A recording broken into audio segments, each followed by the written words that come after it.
আমার মুহতারাম ভাইরা, কবরের এই জগতে নির্দিষ্ট একটা টাইম পর্যন্ত কবরের এই জগতে থাকার পরে একদিন আল্লাহ রাব্বুল আলামিন সবগুলি মানুষকে একটা ময়দানে উঠাবেন, যে ময়দানটার নাম হচ্ছে ময়দানে মাহশার। ওই ময়দানে মাহশার, হাসরের ময়দানে একদিন সমস্ত মাখলুকাতকে উঠানো হবে। আমার ভাই গো, সেদিন ময়দানে সমস্ত নবী রাসূলগণ থাকবে। সব নবীরা ময়দানে উম্মতের কথা ভুলে যাবে, নাফসি নাফসি বলে বলে কাঁদতে থাকবে, চিল্লাইতে থাকবে। একমাত্র আপনার আমার নবীর জন্য সেদিন একটা মাকাম দান করা হবে। মাকাম, যেই মাকামটা দেওয়া হবে গো, ওই মাকামটার নাম মাকামে মাহমুদ। চিৎকার দিয়ে বলে দিন না সুবহানাল্লাহ। ওয়া মিনাল লাইলি ফাতাহাজ্জাদ বিহি নাফিলাতাল লাকা আসা আইয়াবআসাকা রাব্বুকা মাকামান মাহমুদা। জোরে জোরে বলে দিন না সুবহানাল্লাহ। এ মুসলমান বন্ধু, আদম সফিউল্লাহর মতো পয়গম্বরের ময়দানে মাশরে কোনো মাকাম নাই গো। পয়গম্বর নাফসি নাফসি করবে আর ঘুরবে। ইব্রাহিম খলিলুল্লাহর জন্য কোনো মাকাম নাই, ঈসা রূহুল্লাহর জন্য কোনো মাকাম নাই, মুসা কালিমুল্লাহর জন্য কোনো মাকাম নাই, পয়গম্বর ইউনূসের জন্য কোনো মাকাম নাই, পয়গম্বর ইউসুফের জন্য কোনো মাকাম নাই, পয়গম্বর জাকারিয়ার জন্য কোনো মাকাম নাই, পয়গম্বর ইয়াহইয়ার জন্য কোনো মাকাম নাই, পয়গম্বর আইয়ুবের জন্য কোনো মাকাম নাই। নাই গো নাই, কোন নবীর কোনো মাকাম নাই।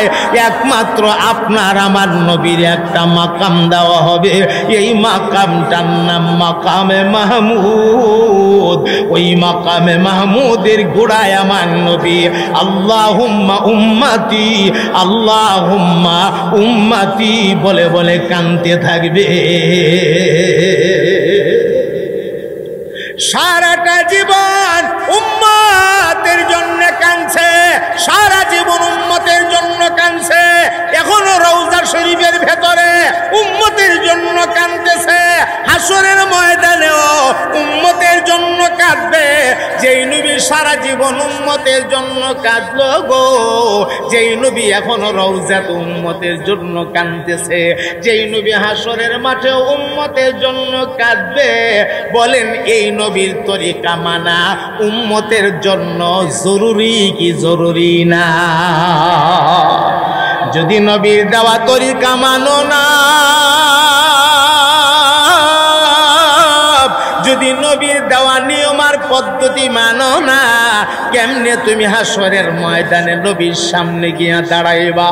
ভালো করে মনে রাখতে হবে, আমার নবীর সুপারিশ ছাড়া একটা মানুষও জান্নাতের দিকে কদম বাড়াতে পারবে না। ঠিক কিনা? এখানে ছোট্ট একটা কথা মাঝখানে আপনাদেরকে একটু ধরাইয়া দিই। নবী সারা জীবন উম্মতের জন্য কাঁদছে, এখনো রওজার ভেতরে কাঁদতেছে, হাসরের মাঠেও কাঁদবে, এখনো কাঁদতেছে, এখনো কাঁদতেছে। এর মানে কি? রওজা শরীফের ভেতরে আমার নবী মুর্দা না জিন্দা? কথাটা আস্তে হয়ে গেল না? আরে মুর্দা না জিন্দা? রওজা শরীফে আমরা নবী সশরীরে জিন্দা। চিল্লায় বলেন ঠিক কিনা? এটার একটা উদাহরণ আপনাদেরকে শোনাই। উদাহরণটা খেয়াল করে, শায়েখ আহমদ কবির রিফাই আমার নবী পাকের একজন বড় আশিক ছিলেন, বহুত বড় মাপের একজন আশিক, যার জন্য রাসূল পাক রওজা শরীফ থেকে ওনার হাত মোবারক বের করেছিলেন। সুবহানাল্লাহটা আস্তে হয়ে গেছে। আওলাদে রসুল হুসাইন আহমদ মাদানী রহমতুল্লাহ আলাইহির একটা ছোট্ট ওয়াজ আপনাদেরকে শোনাই। আওলাদে রসুল হুসাইন আহমদ মাদানী রহমতুল্লাহ আলাইহি নবী পাকের রওজা শরীফের দরজা সমূহের মধ্য থেকে একটা দরজার নাম আছে বাবে রহমত। এই বাবে রহমতের মধ্যে বৈশা 1 বছর 2 বছর না 18 বছর পর্যন্ত হাদিসের সবচেয়ে বড় কিতাব বুখারী শরীফের দরজ। কত বছর? 18 বছর বুখারী শরীফের দরজ। তো হাদিস পড়াইতেছে, একদিন হাদিস শরীফের ইবারতে আসছে রাসূল পাক রওজা শরীফে সশরীরে জিন্দা উম্মতের খবর নবী পাকের রওজা মুবারকে পেশ করা হয়। যার রিপোর্ট ভালো হয় নবী তার প্রতি খুশি হয়। তো ছাত্ররা তো সব মনোযোগ দিয়ে শুনতেছে। একজন ছাত্র টপ করে মাঝখান দিকে লাফ মাইরা দাঁড়াইছে। দাঁড়ায় হুজুর, যেহেতু হাদিস শরীফে আসছে রাসূল পাক রওজা শরীফে সশরীরে জিন্দা, আমরা বিশ্বাস করি উম্মতের রিপোর্ট রওজায় দেওয়া হয়। আমরা বিশ্বাস করি নবীরে সালাম দিলে নবী সালামের জবাব দেন রওজার ভেতর থেকে। আমরা সব বিশ্বাস করি যেহেতু হাদিসে আসছে। একটা নজর যদি দেখতাম ইতমিনানে কলবের জন্য, একটা নজর যদি দেখতাম কলিজাটা ঠান্ডা। কেমন একটা আবদার করে বসে দেখছি, সুবহানাল্লাহ বলবেন না? এ মুসলমান বন্ধু আমার, আওলাদে রাসূল হুসাইন আহমদ মাদানী যিনি ছিলেন মুস্তাজাবুদ দাওয়াত, আল্লাহর কাছে মোনাজাত দিতে দেরি হইতো আর মোনাজাত কবুল হতে দেরি হইতো না। মুস্তাজাবুদ দাওয়াত হুসাইন আহমদ মাদানী হাত দুইটা তুললে মোনাজাত দিয়া দিছে, ওগো আমার আল্লাহ, আপনার হাবিব রওজা শরীফে সশরীরে জিন্দা, আমার ছাত্ররা বিশ্বাস করে গো, ইতমিনানে কলবের জন্য একটা নজর দেখতে চা। আল্লাহ তুমি দাও না, তোমার হাবিবের রওজার মাটিটা একটু ফাটায় দাও না, আমার ছাত্ররা যেন মন ভইরা তোমার হাবিবের এক নজর দেখতে পারে। আল্লাহ রাব্বুল আলামিনের দরবারে আওলাদে রাসূলের মুনাজাত কবুল হয়ে গেছে।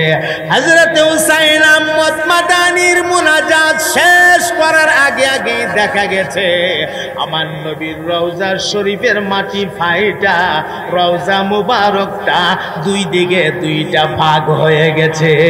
আল্লাহু আকবার বলে। এক কথাই কার পরে ভাই? আল্লাহর পরে সমস্ত মাখলুকাতের উপরে। সুবহানাল্লাহ পড়েন। আমাদের রাসূল ওনার একটা টাইটেল ইমামুল মুরসালিন, সমস্ত রাসূলদের ইমাম। আচ্ছা, আমি আপনাদেরকে একটা প্রশ্ন করি, আপনারা আমাকে জবাব দিবেন। আপনাদের জানা মতে আমাদের নবী পাককে আল্লাহ পাক দুনিয়াতে পাঠাইছেন সব নবীর আগে না সব নবীর পরে? সব নবীর পরে। তাহলে সব নবীর পরে দুনিয়াতে আইসা আগে যারা দুনিয়াত আসলো বিদায় হয়ে চলে গেল, হ্যাঁ ইমাম কেমনে হইল? কথাটা মনে বুঝেন না আপনারা? আগে যারা আসছে তারা তো বিদায় নিয়ে চলে গেছে, আর আমাদের রাসূল সব নবীর পরে আল্লাহ দুনিয়াতে পাঠাইছেন। আমাদের রাসূল খাতামুন নবিয়্যিন, সমস্ত নবীদের শেষ নবী। এই কথাটা কি আপনি বিশ্বাস করেন? কথা কয় না ভাই? বিশ্বাস করেন? আমরান নবীর খতমে নবুয়তকে বিশ্বাস করেন? কাদিয়ানীরা আমরান নবীর খতমে নবুয়ত রে মানে না, এই জন্যই তো আমরা তারারে মুসলমান কই না, ঠিক কি না? আমরান নবী যে শেষ নবী, এর মধ্যে কোনো সন্দেহ আছে? তাহলে সব নবীর শেষ নবী হইয়া ইমাম হইলেন কেন? এটার খুব মোটা একটা জবাব আপনাদেরকে দেওয়া যায়, সূক্ষ্ম জবাবে আমি যাব না, মোটা একটা জবাব দিই। গ্রামের মানুষ আমরা, সহজ সরল মানুষ, মোটা কথা দাগে কথা হইলে আমরা বুঝতে সহজ। আচ্ছা, আমাদের নবীর মেরাজের কথা কি আপনারা জীবনে শুনছেন? মেরাজ কয়জন নবীর হয়েছিল সর্বমোট? পাঁচজন, তাহলে মানে 7 জন। কয়জন? শুধু একজন। বলেন তিনি কে?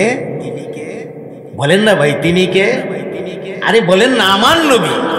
একটু দাবি করে কর না, তিনি কে?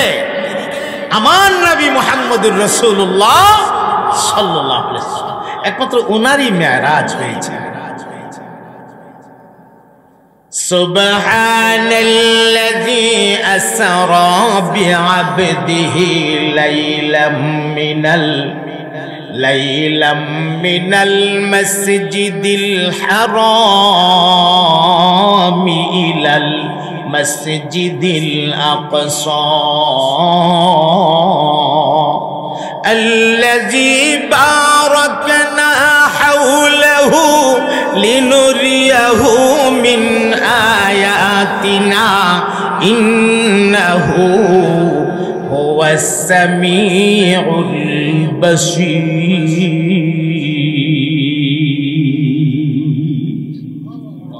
এই আয়াতে কারিমার মাধ্যমে আল্লাহ পাক আমাদের নবী পাকের মেরাজের ঘটনার ইঙ্গিত দিয়েছেন।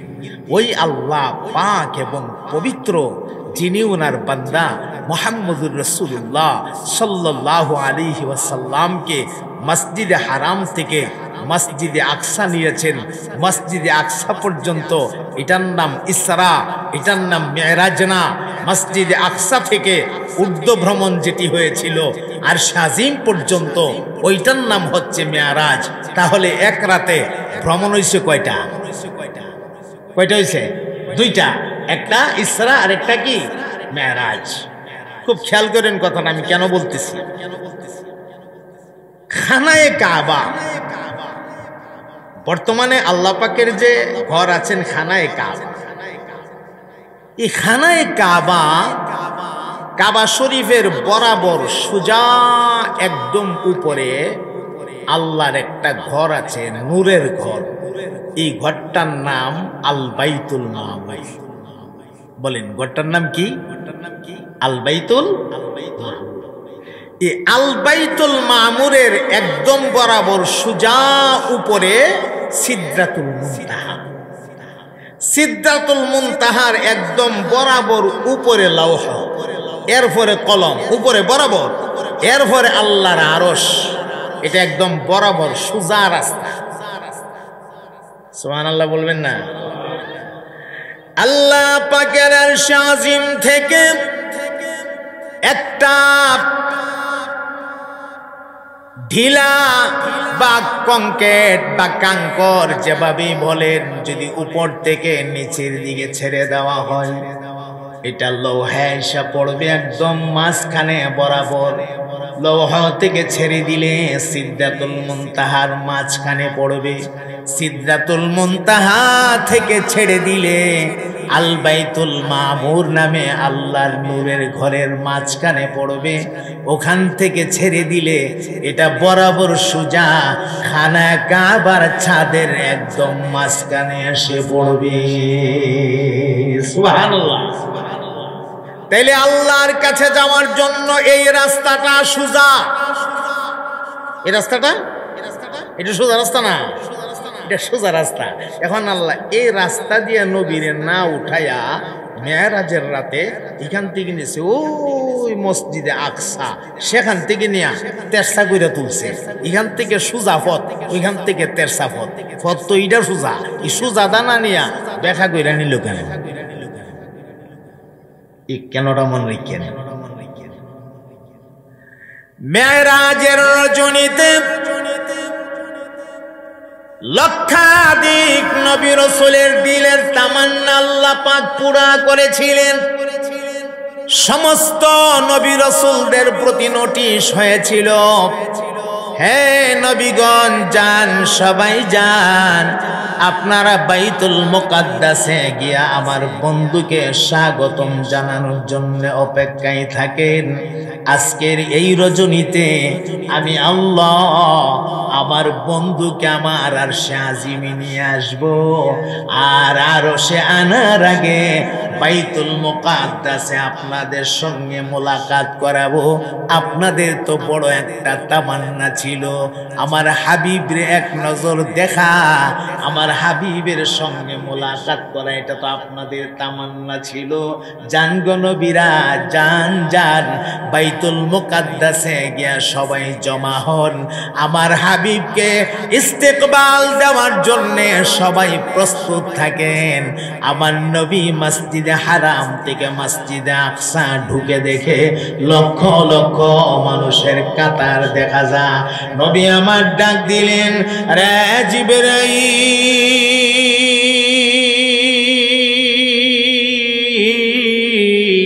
ওরা কারা গো? এত মানুষের আগমন বাইতুল মুকাদ্দাসে, ঘটনা কি? জিবরাইল আমিন আস্তে করে আমার নবীকে সামনের দিকে বাড়াইয়া দিয়ে বললেন, ইয়া রাসূলুল্লাহ, নামাজের মুসাল্লা রেডি। ওরা হলো লক্ষাধিক নবী রাসূল, আল্লাহ যাদেরকে দুনিয়ায় পাঠিয়েছিলেন আজকে তাদের মোনাজাত কবুল করা হয়েছে। আপনার সঙ্গে আল্লাহ তাদের মোলাকাত ঘটিয়ে দিয়েছে। এদের বড় তামান্না ছিল গো আপনার পেছনে 2 রাকাত নামাজ আদায় করবে।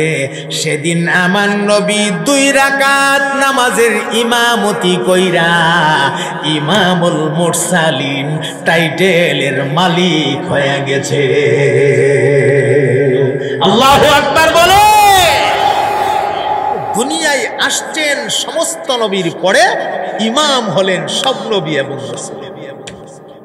না সুবহানাল্লাহ, আরো আসতে কোন মানুষ শুনলে শরম।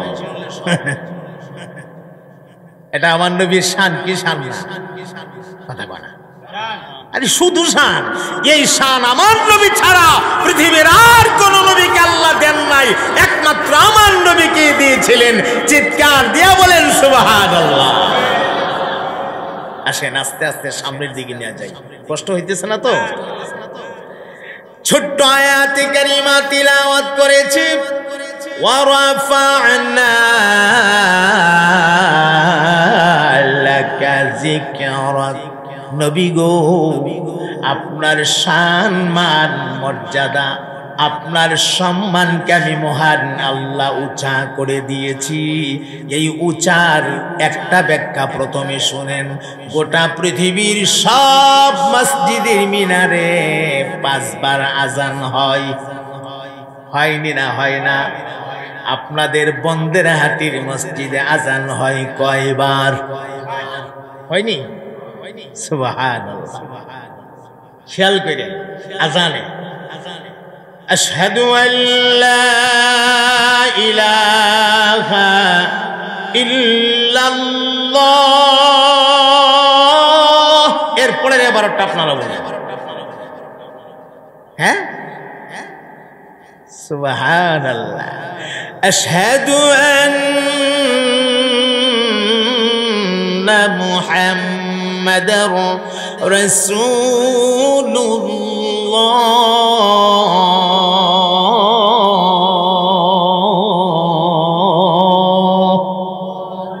তাহলে বলেন আজানে আল্লাহর নামের সাথে আল্লাহ আমার নবীর নাম লাগাইয়া দিছে। ঘটনাটা কি করছে দেখেন। আজান কি শুধু আপনাদের বন্দেরহাটি মসজিদে হয় না শাহবাজপুরের সব মসজিদে হয়? আচ্ছা, একটা আজান আমরা টার্গেট করি, ধরেন জোহরের নামাজের আজান। আচ্ছা, জোহরের নামাজের আজানটা আপনাদের শাহবাজপুরে যেই টাইমে হইছে বা হবে বা হয়, ঠিক একই টাইমে ঢাকার মসজিদে হয় না একটু বেশ কম হয়? কয়েক মিনিটের বেশ কম হয় না?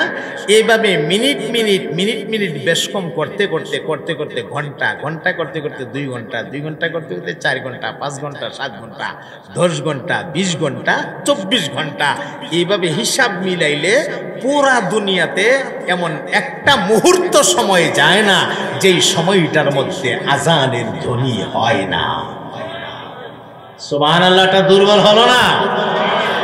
আল্লাহ গো আমার হাবিব, আমি আল্লাহ আজানের ভেতরে আমার নামের সাথে আপনার নামকে ঢুকাইয়া দিয়েছি। আমি ইচ্ছা করলে আদম সফিউল্লাহর নাম ঢুকাইয়া দিতে পারতাম। আমি আল্লাহ ইচ্ছা করলে ইব্রাহিম খলিলুল্লাহর নাম আজানে দিয়ে দিতে পারতাম। আমি আল্লাহ ইচ্ছা করলে মুসা কালিমুল্লাহর নাম দিয়া দিতে পারতাম। আমি আল্লাহ ইচ্ছা করলে ইসমাইল জাবিহুল্লাহর নাম দিয়া দিতে পারতাম। যে কোনো পয়গম্বরের নাম দিতে পারতাম গো, অন্য কাহারও নাম না দিয়া আজানের ভেতরে আমার নামের সঙ্গে আপনার নাম লাগায়া দিলাম। এর মানে হলো গোটা পৃথিবীতে সেকেন্ডে সেকেন্ডে আমার নামের জিকির হবে রে। আমার নামের জিকিরের সঙ্গে সঙ্গে আপনার নামও গোটা পৃথিবীতে মুহূর্তে মুহূর্তে উচ্চারণ হবে। কি খেলা আল্লাহ লাগাই দিছে, খেয়াল করছেন? আল্লাহর নামের জিকির হয়, সাথে আমার নবী পাকের নাম সম্মানের সাথে উচ্চারণ হয়। সুবহানাল্লাহ পড়তে ইচ্ছে করে না? ঈশান বাড়াইয়া দিছেন কে? আল্লাহ। আমার নবীর আল্লাহ সান্ত্বনা দিয়েছেন, ওগো আমার হাবিব, আবু জাহাল, আবু লাহাব, উতবা, শাইবা, ওয়ালিদ ইবনে মুগীরারা, এই সামান্য কয়েকটা মানুষ আপনার শান না বুঝলে কি হবে গো? এই সামান্য কয়েকটা মানুষ আপনার মর্যাদা না বুঝলে কি হবে? ওরা আপনাকে ইজ্জত না দিলে কি হবে? আমি আল্লাহ তো আপনাকে এমন ইজ্জত দিয়েছি, আপনার মর্যাদাকে এমন উঁচা করে দিয়েছি, যেই উঁচার সাথে পৃথিবীর আর কোন উঁচার তুলনা হইতে পারে না। এই হলো একটা মিসাল। আমি একটা একটা করে আপনাদেরকে একটু দেখাই, আপনারা খেয়াল করেন। একটা মানুষ পৃথিবীতে আসার পরে, একটা বাচ্চা জন্ম নেওয়ার পরে তার ডান কানে আজান দেওয়া হয়, বাম কানে ইকামত দেওয়া হয়। মেয়ে হলে তার বিপরীত। এগুলি আপনারা করেন কি করেন না? বাচ্চা জন্ম নিলে, আচ্ছা, তাহলে আজানের মধ্যে আল্লাহর নামের সাথে রাসূল পাকের নাম আছেনি না নাই? আছে। এরপরে বাচ্চাটা 10 বছর, 20 বছর, 30 বছর, 40, 50, 60, 100, 120, 200, কমায় লাভ নাই। আল্লাহ যদি হায়াত বাড়াইয়া দিয়ে 200 দিতে পারে না, আমি কমায় লাভ কি? যতটুকু হায়াতে আল্লাহ মানুষটারে দিল, এই মানুষটা তার সারা জীবন ভর আল্লাহর হুকুমটা মানতে হবে আমার নবী পাকের তরিকায়। কথা কয় না? না মন গড়া তরিকায় মানলে কবুল হইব? নামাজ পড়ার তরিকা আছেনি না নাই? এই তরিকা বাতলাই গেছেন কে? নবী পাক সাল্লাল্লাহু আলাইহি সাল্লাম। নামাজ কায়েম করো, ইকামতে সালাতের হুকুম দিয়েছেন আল্লাহ, আর তার পদ্ধতি বয়ান করেছেন আমার নবী মুহাম্মদুর রাসূলুল্লাহ সাল্লাল্লাহু আলাইহি ওয়াসাল্লাম। অতএব কারণে দেখা গেছে কি, সারাটা জীবন ভর আল্লাহর হুকুমগুলি প্রতিটা ক্ষেত্রে পালন করতে হবে আমার নবীর তরিকায়। চিল্লায়া বলেন ঠিক কিনা? তাহলে এখানে আল্লাহর সাথে নবী আছেনি না নাই? আচ্ছা, এখন নবীর তরিকায় সারা জীবন চললা একদিন এই বেচারার ইন্তেকাল হবে। মৃত হবে না? একদিন ইন্তেকাল হবে। আচ্ছা, ইন্তেকালের পরে আপনারা বন্দেরহাটির মানুষ জীবনের একটা শেষ গোসল করাননি? করান না? আপনাদের আওয়াজে তো দুর্বল করে। আমার অবস্থা দেখেন, গত রাতে 1 মিনিটও ঘুম হয় নাই, দিনেও ঘুমাইতে পারি নাই। এরপরে ডায়াবেটিস, আমি বের হওয়ার সময় মাপ দিছি 24 ডায়াবেটিস লয়ে আমি স্টেজে কথা বলতেছি, বুঝছেন? তাহলে আপনাদের চাইতে তো আমি দুর্বল, আপনারা তো আমার থেকে সবল হওয়ার কথা। আর জওয়ান মানুষের সংখ্যাও যথেষ্ট আছেন। একটু কথা বললেন, ভাই আমার নবীর শান নিয়ে কথা হইতেছে, যদি একটু জবানটা নাড়ান একটু আওয়াজ করেন, লস হবে না তো? আল্লাহ খুশি হবে, নবী খুশি হবে, পরকালে জান্নাত কিসমতি জুটবে। তো লস নাই তো, এখানে আওয়াজ দিলে লস নাই, এখানে আওয়াজ দিলে লাভ আছে, ঠিক কি না? তাহলে কথা বলবেন। জীবনের শেষ একটা গোসল হয়, আহারি এত সুন্দর একটা গোসলখানা বাড়িতে বানাইছে, লক্ষ লক্ষ টাকা খরচ করে গোসলখানাটা বানাইছে। এটার ভিতরে গরম পানি আছে, ঠান্ডা পানি আছে, আরো যে কত সুযোগ সুবিধা আছে। হ্যাঁ, বিভিন্ন রকমের সুযোগ সুবিধা গোসলখানার ভেতরে। কোনো মেহমান আসলে বাসাটা দেখা, বাসা দেখার মধ্যে আকর্ষণ করে গোসলখানাটা দেখা। দেখেন একটু গোসলখানাটা দেখেন, এত সুন্দর করে তামান্না নিয়ে গোসলখানাটা বানাইলো। জীবনের শেষ গোসলটা কিন্তু এই গোসলখানাটার ভেতরে হবে না। হবে শেষ গোসলটা কই হবে ভাই? এই সামান্য একটা পর্দা দিয়া বের দেওয়া একটা রেডিমেড গোসলখানাতে আপনাকে গোসল করানো হবে। পর্দার একটা গোসলখানা, তাও সীমিত গরম পানি দিয়া, ঠিক কিনা? বড়ি পাতার সীমিত গরম পানি দিয়া। এই জীবনটা নিয়েই তো আমরা কত অহংকারী করি, কত দাম্ভিকতা দেখাই, একটা সেকেন্ডের ভরসা নাই। এই মুহূর্তে আমি আছি, কথাটা বের হয়েছে আমার জবান থেকে, পরের কথাটা বের নাও হতে পারে। এই হায়াতটা আছে কিনা আমার জানা নেই। এই একটা দুনিয়া নিয়ে আমরা পাগল হয়ে গেছি, পাগল হয়ে গেছি। কেমনে দুনিয়া জমাবো, পাগল হয়ে গেছি, ঠিক কিনা? মিছামিছি কাটাইলাম জিন্দেগি, পড়েন সবাই। মিছামিছি কাটাইলাম জিন্দেগি, সময় থাকতে না করিলাম বন্দেগি, সময় থাকতে না করিলাম এই দুনিয়া মুসাফির খানা মুমিন জানো না, এই দুনিয়া মুসাফির খানা মুমিন জানো না, কত মানুষ আইল গেল রহিল না, কত মানুষ আইল গেল। তুমি যদি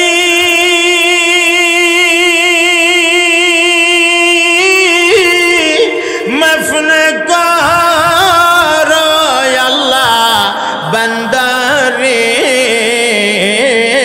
তুমি যদি মাফ না করো আল্লাহ বান্দারে, বলো তোমার বান্দা যাবে কার ধারে, বলো তোমার বান্দা।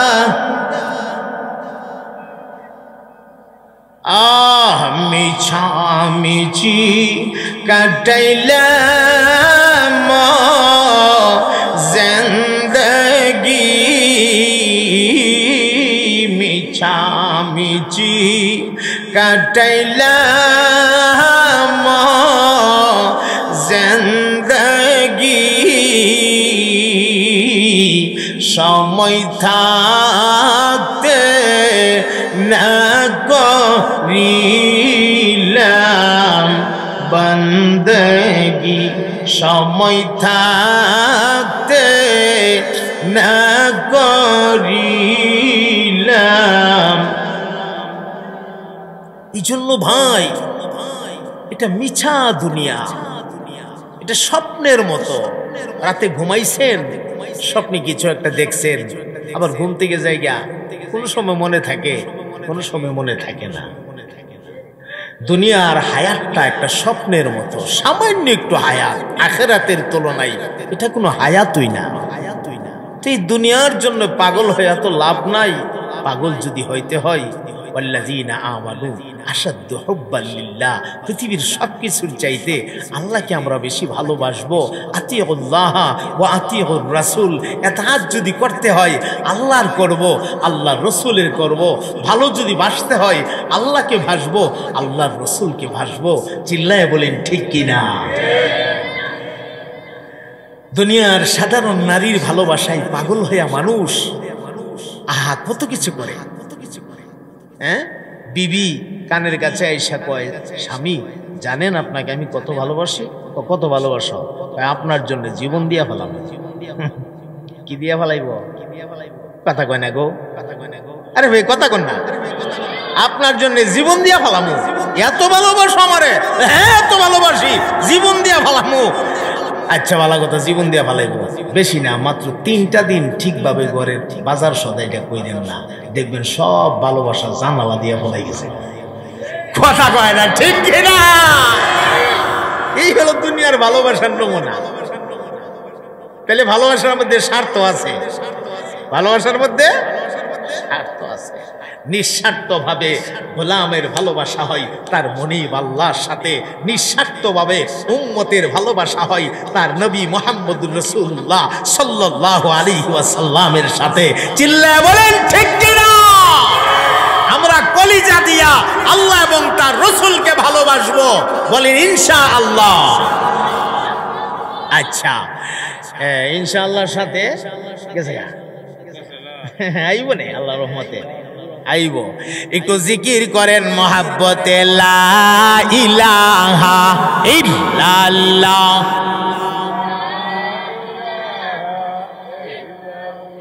আমরা কাপড় দিয়ে প্যাকেট করি, ঠিক কিনা? পুরুষ হলে কয়টা কাপড়? 3টা। মহিলা হলে 5টা। আপনার কোটি কোটি টাকার সম্পদ আছে, কিন্তু শেষ সম্বল এই 3টা টুকরা। শেষ সম্বল 3টা টুকরা কাপড়। 3 টুকরা কাপড় দিয়া প্যাকেটিং কইরা মাথার কাছে একটা বান মারে, আবার পায়ের কাছে আরেকটা বান মারে, এরপরে সিনা বরাবর আরেকটা বান মাইরা খাডলায় উঠাইয়া আপনাকে জানাজা দেওয়ার জন্য ময়দানে নিয়ে যা। ময়দানে সেখানে 4 তাকবীরের একটা জানাজা হবে। বলেন 4 তাকবীরের 1 তাকবীরে আমাদের নবী পাকের উপরে দরুদ শরীফ আছে নি না নাই? সুবহানাল্লাহ। জীবনের শুরুতে পৃথিবীতে আসার সাথে সাথে আপনার কানে আল্লাহর নামের সাথে আমার নবীর নাম ঢুকাইয়া দেওয়া হলো। দুনিয়ার থেকে বিদায় হইবা, তাও আল্লাহর শানের সাথে, আল্লাহর ওয়াহদানিয়তের সাথে, তাওহীদের সাথে আমার নবীর রিসালাতের কথা তোমার কানে আবার দিয়ে দেওয়া হলো। আল্লাহ জায়গা জায়গা জায়গা জায়গা আল্লাহর সাথে আমার নবীর সাথে। সুবহানাল্লাহ। আচ্ছা, এরপরে আমরা কবরস্থ করি, মাইয়তকে দাফন করি, করিনি না? করি না? দাফন যে করি কবরটা, এই কবরটা বানানোর সময় এটাকে আমরা আমাদের নিজেদের মন গড়া কোনো পদ্ধতিতে বানাই না, এখানেও আমার নবীর তরিকা আছে। সুবহানাল্লাহ। নবী পাকের তরিকা অনুযায়ী কবর খনন করা হয়, কবরে রাখা হয় মাইয়তকে। মাইয়তকে রাখার পরে এই যে রাখার সময় আপনারা কি বলেন? বলেন বলেন, সাহস করে বলেন বিসমিল্লাহি। সুবহানাল্লাহ। সেখানেও আল্লাহর নামের সাথে রাসূলের নাম আছে না নাই? আচ্ছা, তারপরে মাটি দিলেন, আপনারা দাফনের কাজ কমপ্লিট করলেন। দাফনের কাজ কমপ্লিট কইরা মানুষগুলি যখন 40 কদম চলে আসে, তখন আল্লাহর হুকুমে এই কবরের মধ্যে 2 জন ফেরেশতা পাঠিয়ে দেওয়া হয়। এই 2 জন ফেরেশতার নাম কি আপনাদের কারো জানা আছে? বলেন তো দেখি।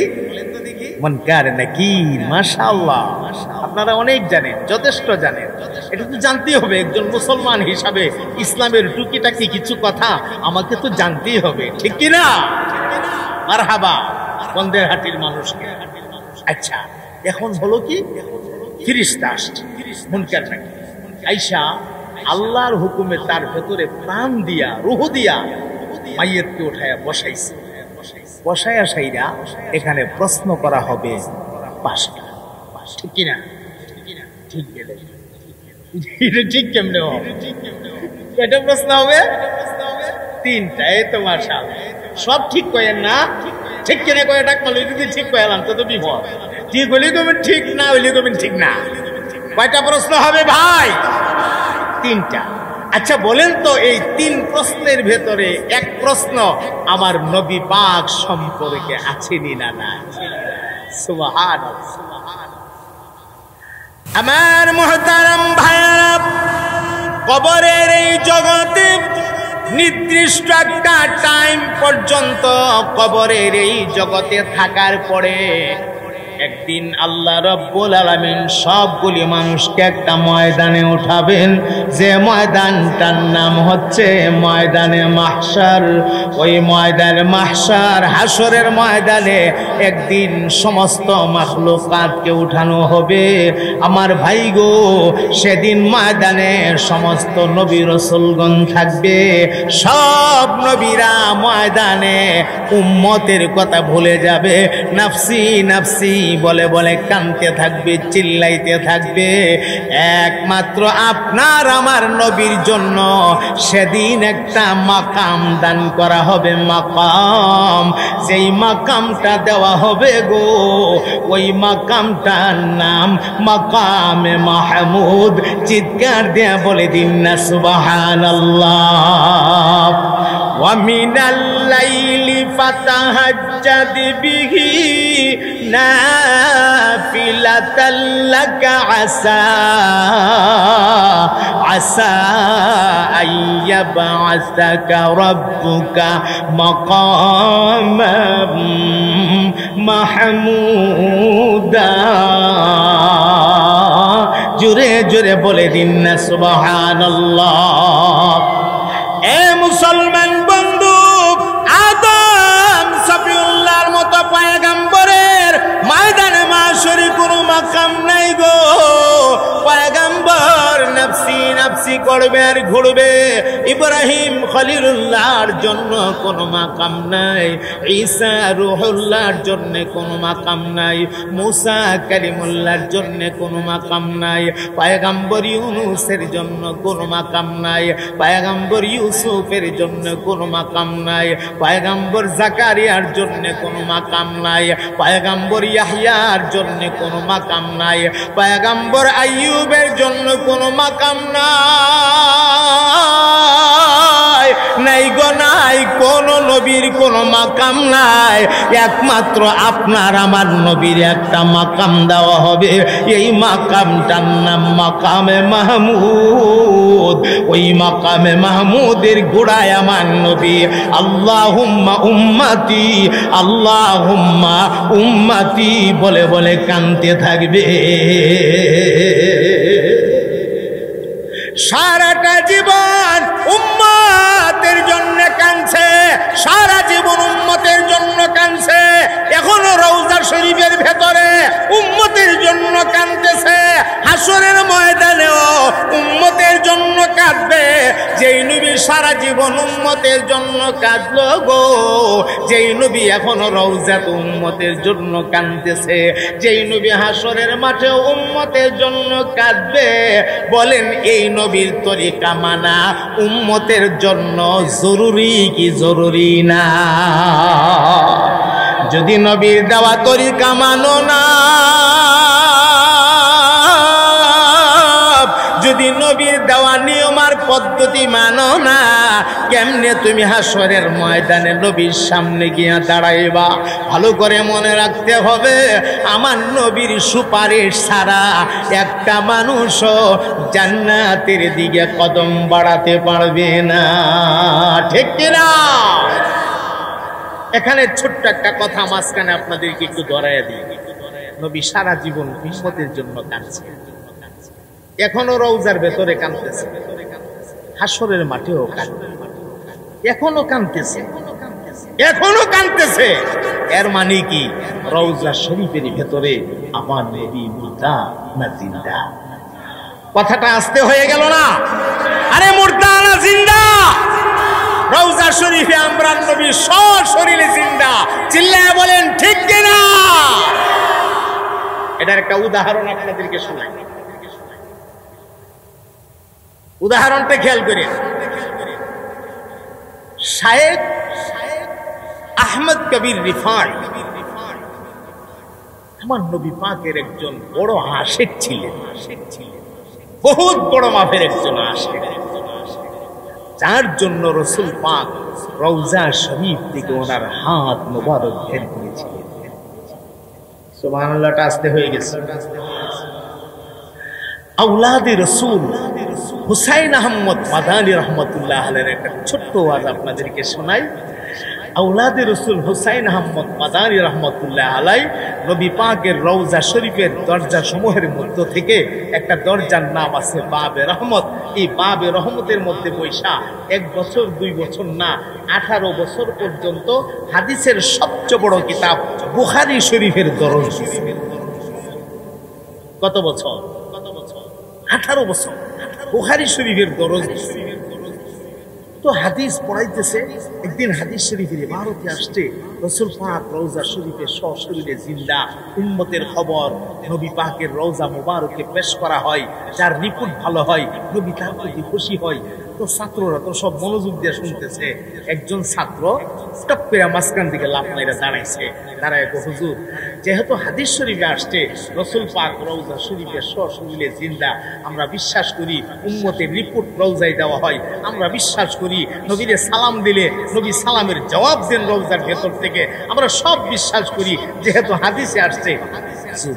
একটা নজর যদি দেখতাম, ইতমিনানে কলবের জন্য একটা নজর যদি দেখতাম, কলিজাটা ঠান্ডা। কেমন একটা আবদার করে বসে দেখছি, সুবহানাল্লাহ বলবেন না? এ মুসলমান বন্ধু আমার, আওলাদে রাসূল, আওলাদে রাসূল হুসাইন আহমদ মাদানী, যিনি ছিলেন মুস্তাজাবুদ দাওয়াত, আল্লাহর কাছে মোনাজাত দিতে দেরি হইতো আর মোনাজাত কবুল হতে দেরি হইতো না। মুস্তাজাবুদ দাওয়াত হুসাইন আহমদ মাদানী হাত দুইটা তুললে মোনাজাত দিয়া দিছে, ওগো আমার আল্লাহ, আপনার হাবিব রওজা শরীফে সশরীরে জিন্দা, আমার ছাত্ররা বিশ্বাস করে গো, ইতমিনানে কলবের জন্য একটা নজর দেখতে চা, আল্লাহ তুমি দাও না, তোমার হাবিবের রওজার মাটিটা একটু ফাটায়া দাও না, আমার ছাত্ররা যেন মন ভইরা তোমার হাবিবের এক নজর দেখতে পারে। আল্লাহ রাব্বুল আলামিনের দরবারে আওলাদে রাসূলের মুনাজাত কবুল হয়ে গেছে। হযরত হুসাইন আহমদ মাদানীর মুনাজাত শেষ করার আগে আগে দেখা গেছে আমার নবীর রওজা শরীফের মাটি ফাইটা রওজা মুবারকটা দুই দিকে দুইটা ভাগ হয়ে গেছে। আল্লাহু আকবার বলে। আওলাদে রাসূল হুসাইন আহমদ মাদানী ডাক দিয়া কয়, রে ছাত্ররা দেরি কইরো না রে, জলদি জলদি তাকায় দেখো নবী পাকের রওজা মোবারকের মাটি পাইতে গেছে। হুসাইন আহমদ মাদানীর ছাত্ররা বলেন, আমরা নিজের চোখে দেখেছি ইমামুল মুরসালিন রাহমাতুল লিল আলামিন নবী রওজা শরীফের ভেতরে ঘুমন্ত অবস্থায় নই গো, আমরা দেখেছি সেজদা দিয়া নবী আল্লাহর দরবারে উম্মতের জন্য রুনাজারিতে মাশগুল আছে। তাহলে সারাটা জীবন আমার নবী রওজার ভেতরে উম্মতে, আমার নবী দুনিয়াতে উম্মতের জন্য কাঁদছে, এখনো রওজার ভেতরে উম্মতের জন্য কাঁদতেছে, হাসরের ময়দানেও কাঁদবে। এজন্য ভাই অনুরোধ করে বলে দেয়া যায়, মানুষের মত, মানুষের পথ এটা ভিন্নতা থাকতেই পারে, তবে হ্যাঁ এক কথায় আমরা সবাই একমত, এই দুনিয়ায় হুকুম মানবো আল্লাহর, আর এই হুকুমটা মানতে গিয়া তরিকা মানবো আমার নবী। কথা বলেন ঠিক কিনা? না এখানে জালালি হুজুরের দেওয়া তরিকা মানবেন? কখনো না, এখানে আমি তরিকা মানবো নবী পাকের তরিকা। চিল্লায়া বলেন ঠিক কিনা? যে কোনো হুকুম মানতে গিয়া তরিকা মানবো কার? আমার নবীর তরিকা। আল্লাহর হুকুমটা মানবো কার তরিকায়? আমার নবীর তরিকায়। বলেন ইনশাআল্লাহ। এজন্য আল্লাহ রাব্বুল আলামিন কোরআনুল কারীমে সূরাতুল ইনশিরাহের ৪র্থ নাম্বার আয়াতের ভিতরে ইরশাদ করেছেন, ওয়া রাফা'না লাকা যিকরাক। নবী গো, আপনার শান মান মর্যাদাকে, আপনার সম্মানকে আমি মহান আল্লাহ উঁচা করে দিয়েছি। এমন উঁচা করছি গো, আপনি নবীর শানের সাথে দুনিয়ার অন্য কারো শানের কোনো তুলনা হয় না। 1,00,000 বা মতান্তরে 2,24,000 পয়গম্বরের মিলায়া আমার আল্লাহ যেই শান দান করেছিলেন, যেই মর্যাদা দান করেছিলেন, যেই সম্মান দান করেছিলেন, যেই ইজ্জত দান করেছিলেন, যেই মাকাম দান করেছিলেন, যেই মুজিজা দান করেছিলেন, এর চাইতে লক্ষ কোটি গুণ বেশি সম্মান আর মর্যাদা, ইজ্জত আর মুজিজা দিয়া আল্লাহ আপনার আমার নবীরে এই ধরাতে প্রেরণ করেছিলেন। তাহলে বলেন, আপনি ছোট নবীর উম্মত না বড় নবীর উম্মত? কত বড় নবীর উম্মত? তুলনা আছে? সুবহানাল্লাহ। আমার নবীর সাথে তুলনা দেওয়ার মতো কোনো বস্তু পৃথিবীতে নাই। আমার মুহতারাম ভাইয়ারা, আর একটা পয়েন্ট আপনাদেরকে স্মরণ করায়া দেই, একটু কান লাগায়া শোনেন। হাউজে কাউসার নামে একটা হাউজ হবে, আপনারা কি নাম শুনেছেন? শুনেন নাই?